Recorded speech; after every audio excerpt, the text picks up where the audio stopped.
Welcome to the Friday edition of Take 5 for Torah.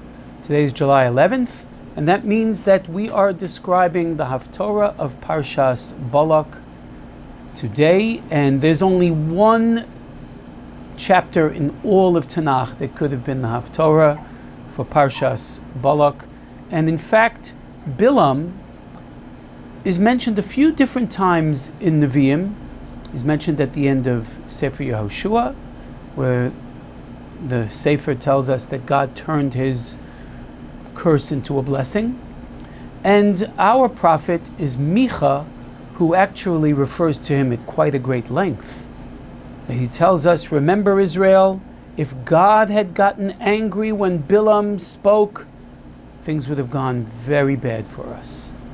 The Gemara says that based on the pasuk Yodea Das Elyon, that he knew the highest of high knowledge and intent of the master of the universe himself, Yodea Das Elyon. And the Gemara pushes back about this and says, what? He didn't even know the intention of his own donkey. How can he reveal the secrets on high?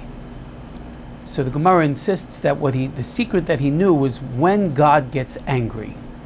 There's a pasuk that says, Ki el zoem b'chol yom. God gets angry every day when he sees how man changes from his nature to sin. He sees that people worship idolatry, they kill innocent people, they perform the worst of sins. Sin crouches at the door and they act on it. And this gets God angry. For how long? Ki rega ba'apo, just for a quick moment.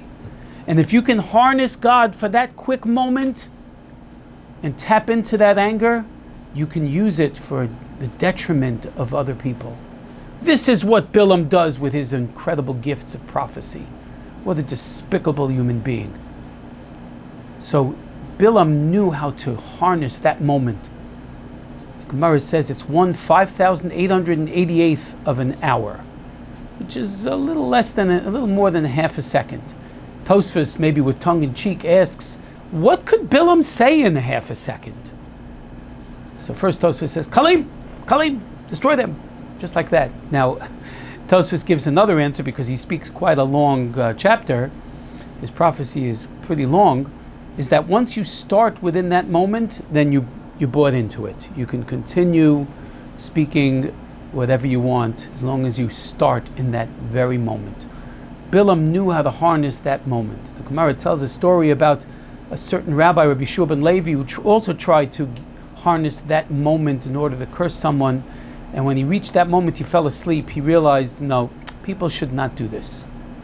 You should not try to grab a divine spark in order to harm a person. God forbid, no matter how much they deserve it. But that's what Bilam does. That's what Bilam does to use his incredible gifts of prophecy. And the prophet Micha said that if God took that anger that Bilam was trying to harness, it would have been very detrimental to us.